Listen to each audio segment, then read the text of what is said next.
Сәлеметсіңдер ме балалар? Бүгінгі біздің оқу қызметіміз сауат ашу негіздері.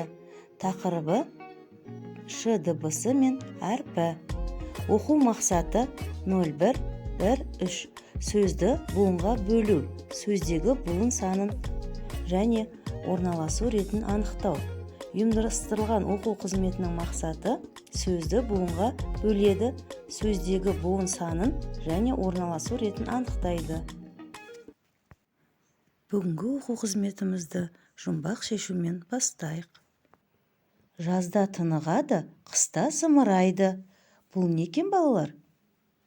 Әрине дұрыс айтасыңдар, шана. Келесі жұмбағымыз балалар. Тікен тік пісте, қысы жазы бір түсте. Не деп ойлайсыңдар балалар? Дұрыс айтасыңдар, шырша. Балалар, шырша, шана сөздерінде бірінші қандай дыбысты естіп тұрмыз? Ш дыбысын естіп тұрмыз, е? Қане балалар, бәріміз бірге қайталайық. Ш. Кедергіге ұшырап, қысқа айтылып тұр, балалар. Ш дыбысы дауыссыз дыбыс екен. Дауыссыз дыбыстарды қандай текшемен белгілейміз, балалар? Дұрыс айтасыңдар, көк түспен белгілейміз. Ш дыбысы дауыссыз дыбыс, созылмайды. Ауада кедергіге ұшырап шығады. Ш дыбысы балалар сөздің басында, ортасында, аяғында кездеседі. Балалар, біз сендермен бірге кім зерек ойынын ойнаймыз. Балалар, мына суретке назар аударайық. Бұл жерде бізге жемістер берілген. Осы жемістердің ішінен ш дыбысынан келетін жемісті табуымыз керек.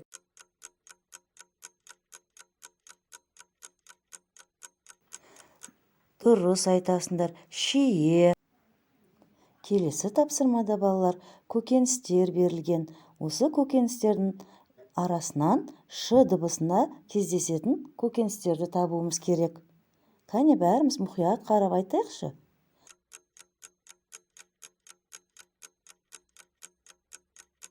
Дұрыс айтасыңдар, шалқан, бұрыш. Келесі тапсырма балалар, мына суретке қараңдаршы, жәндіктер берілген екен. Осы жәндіктердің арасынан ш дыбысынан келетін жәндіктерді табуымыз керек.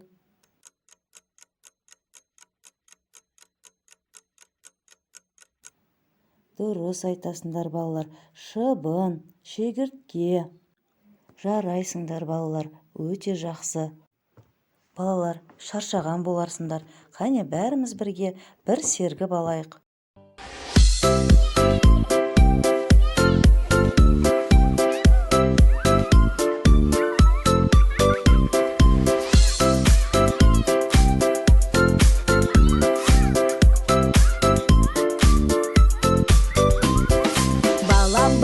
Балапан, қане қайсы алақан, саусақтарың айбат, былай ойнат.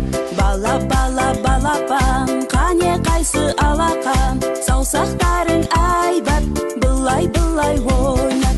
Бір қадам алға басамыз, алақанмен соқ. Бір қадам артқа басамыз, аяқпенен топ. Бір қадам алға басамыз, алақанмен соқ. Бір қадам артқа басамыз, аяқпенен топ. Балалар, мына үлгі ш дыбысының баспа түрі. Келесі үлгісі жазба түрі.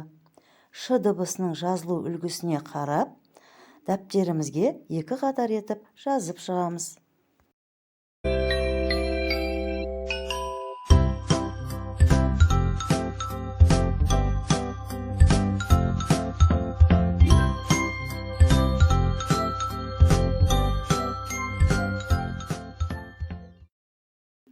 Қане балалар, бәріміз бірге ш дыбысын буындап оқып көрейік.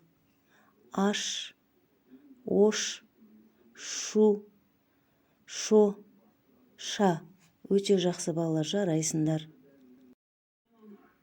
Ал енді балалар, келесі тапсырма бірге орындайық. Шырша берілген екен. Шырша сөзін буынға бөлейік. Шырша. Неше буын екен балалар? 2 буын екен, дұрыс айтасыңдар. Келесі шана сөзін буынға бөлейік. Шана.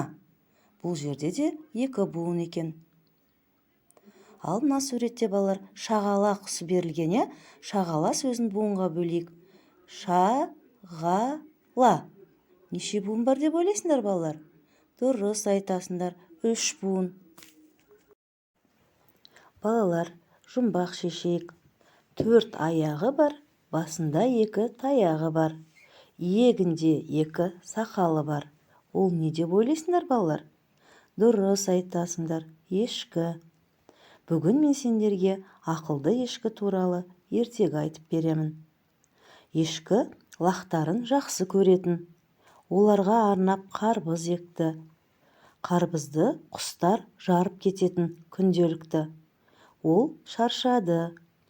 Құстардың ісінен әбден шаршап, біздің ешкіміз бір айла тапты. Ешкі шар үрлеп, шарды жасыл түске қарбыздай қылып дайындап қойыпты.